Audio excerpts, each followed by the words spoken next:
হা করাবেন, সুন্দর করে হা করাবেন। হা করে এই তাবিজটাকে আপনার ভেতরে একদম এই যে এভাবে ভেতরে ঢুকিয়ে নেবেন। মনে রাখবেন তাবিজটা যাতে একেবারে ভেতরে ঢুকে যায়। কই মাছ দিয়ে, কই মাছ দিয়ে শত্রুকে বান মারার উপায়। কিভাবে কই মাছ দিয়ে দূর থেকে শত্রুকে বান মারবেন? শুধুমাত্র একটা তাবিজের মাধ্যমে এবং এই নকশাটার মাধ্যমে। তো স্ক্রিনে আপনারা এই যে নকশাটা দেখতে পাইতেছেন, এই সেই কই মাছ দিয়ে বান মারার নকশা এবং মন্ত্র। এখানে ছোট্ট দুইটা কথার মন্ত্র আছে, দুহাই মৎস্যদেব অমুকের দেহ হত্যা করে দাও শেষ। ঠিক আছে, এই মন্ত্রটুকু আপনাকে শুধু পাঠ করতে হবে এবং এই নকশাটাকে আগেই এই যে তা ছোট্ট একটা তাবিজের মধ্যে ভরতে হবে। তো সম্মানিত ভিউয়ার্স, কিভাবে কাজটাকে করবেন এখন আমি পূর্ণাঙ্গ নিয়ম আপনাদেরকে আমি বলে দিব। ভিডিওটা না টেনে ভিডিওর প্রথম থেকে শেষ পর্যন্ত দেখবেন, এছাড়া বুঝতে পারবেন না।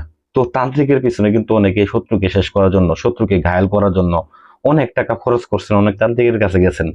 তো অনেকে আমাদের কথা এসে বলে, ভাই অনেক তান্ত্রিকের কাছে গেছি, কাজ করতে দিচ্ছি, কাজ করতে পারে নাই। তো ভাই আসলে মূলত মেন জিনিস হচ্ছে যারা রোগ ধরতে পারে তারাই দেখা গেছে সমাধান করতে পারে। তো বান কাটানো বলেন, তো অনেকে এসে বলে ভাই বান কাটানো অনেক চেষ্টা করছে, বান কাটাইতে পারতেছি না। ভাই আসলে প্রকৃতপক্ষে দেখা গেছে যে কই মাসের মধ্যে অথবা শিং মাছের মধ্যে শত্রুকে বান দিয়ে রাখছে। তারা দেখা গেছে বাড়িতে তালাশ করে, ঔষধ তালাশ করে, পেটের মধ্যে ওষুধ তালাশ করে পাবে থেকে, কিন্তু বানটা কিন্তু দিয়ে রাখছে কই মাছের মধ্যে এবং শিং মাছের মধ্যে। তো এতে করে যারা রোগ ধরতে পারেন তারা সমাধান কখনোই করতে পারবে না। একটা কাজের সমস্যা যারা ধরতে পারে তারাই মূলত সমাধান করতে পারে। তো আমি আজকে আপনাদেরকে সমস্যা ধরার উপায় এবং কি কই মাছ দিয়ে কিভাবে বান বানানো সম্পূর্ণ আপনাদেরকে বলে দিতেছি। আপনারা নিজেদের কাজ নিজেরা করতে পারবেন, কোনো তান্ত্রিকের কাছে যাইতে হবে না। তো যারা হতাশ হয়ে আছেন তাদের জন্য শুধুমাত্র আজকের এই ভিডিও। আমার ভিডিওতে লাইক করে যাবেন এবং কি সম্পূর্ণ ভিডিওটা মনোযোগ সহকারে দেখবেন। তো এখন দেখেন, স্ক্রিনের ভিতরে খেয়াল করেন, আপনার এই কাজটা করার জন্য সময়সীমা বলতেছি। সময় হচ্ছে সপ্তাহে 3 দিন, শনিবার, সোমবার, মঙ্গলবার। শনিবার, সোমবার, মঙ্গলবার। আমি স্পষ্ট ভাষায় ভালোভাবে বলতেছি আপনাদের বোঝার সুবিধার্থে। অবশ্যই না বুঝলে আমাকে অবশ্যই কমেন্ট করে জানাবেন। তো দেখেন এই দিনগুলোতে আপনারা সুন্দর করে আসন করে বসবেন। আসন করে বসার পরে আসনটাতে অবশ্যই গোলাপ জল ছিটিয়ে নেবেন। গোলাপ জল ছিটিয়ে আসনটাকে পাক পবিত্র করে নেবেন।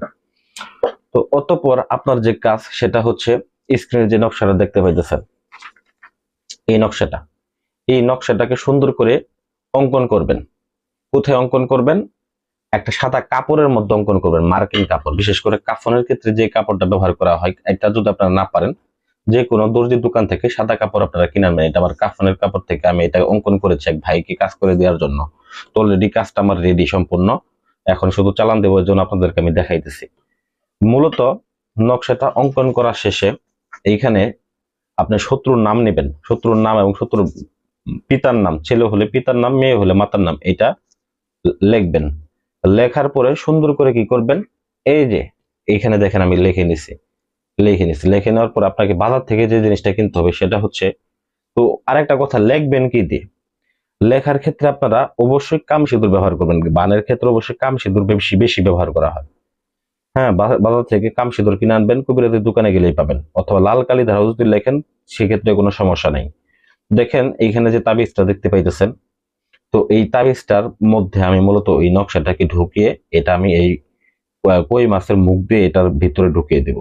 ঢুকিয়ে কই মাছটা কিন্তু এখনো তাজা, এবং বাজার থেকে একটা কই মাছ কিনবেন, তাজা কই মাছ, যাতে করে সেটা তাজা থাকে। আমি শক্ত করে ধরে আসি, কারণ এছাড়া এই মাছটা দেখা গেছে লাফালাফি করে আমার আসনটা দূষিত করে ফেলবে। তো যাই হোক, অতঃপর কি করবেন, এই নকশাটাকে সুন্দর করে এই তাবিজের মধ্যে ভরবেন।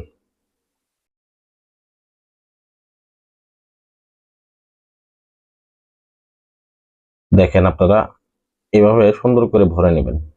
ভরে নেওয়ার পরে যদি মোম দিয়ে মুখটা আটকে দেন তবুও ভালো, আর মোম দিয়ে যদি মুখটা না আটকাইতে পারেন তবুও কোনো সমস্যা নেই। তবে এখন আপনার একটা কাজ হচ্ছে, এই যে একটা নিচে দেখেন একটা দুইটা কথা লেখা আছে, দোহাই মৎস্যদেব অমুকের দেহ হত্যা করে দাও শেষ। এটা 7 বার পাঠ করবেন। অমুকের জায়গায় যাকে আপনি কাজটা করবেন, আমি ধরেন এটা শামীমের জন্য কাজ করতেছি, এজন্য আমি বলবো দোহাই মৎস্যদেব শামীমের দেহ হত্যা করে দাও শেষ। একবার ফু দিলাম। আবার মূলত দেখা গেছে 6 বার আরো পাঠ করব, দোহাই মৎস্যদেব শামীমের দেহ হত্যা করে দাও শেষ। আবার পাঠ করব, দোহাই মৎস্যদেব শামীমের দেহ হত্যা করে দাও শেষ।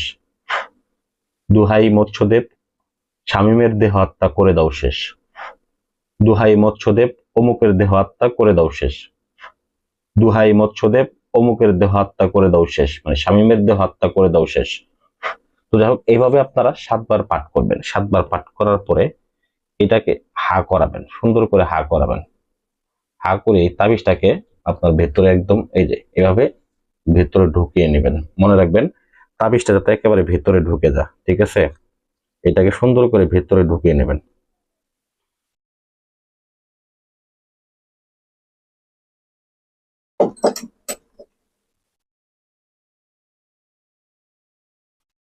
দেখেন, এটা অলরেডি এই মাস্টার পেটের মধ্যে ঢুকে গেছে। দেখেন এতটুকু এতটুকু ঢুকে গেছে, অলরেডি মাস্টার পেটের মধ্যে কিন্তু ঢুকে গেছে। তো যাই হোক, মাছটা কিন্তু এখনো কিন্তু তাজা আছে। সময় তো ভিউয়ার্স, অতঃপর আপনি কি করবেন, অতঃপর এই কই মাছটাকে নিয়ে শিং মাছের কাছে যেমন ভাবে করে ঠিক ওই রকম ভাবে আপনি এই কই মাছটাকেও পানিতে ছেড়ে দিবেন। মনে রাখবেন পানিতে ছাড়ার 24 ঘন্টার পর থেকে এটার রিয়াকশন শুরু হবে।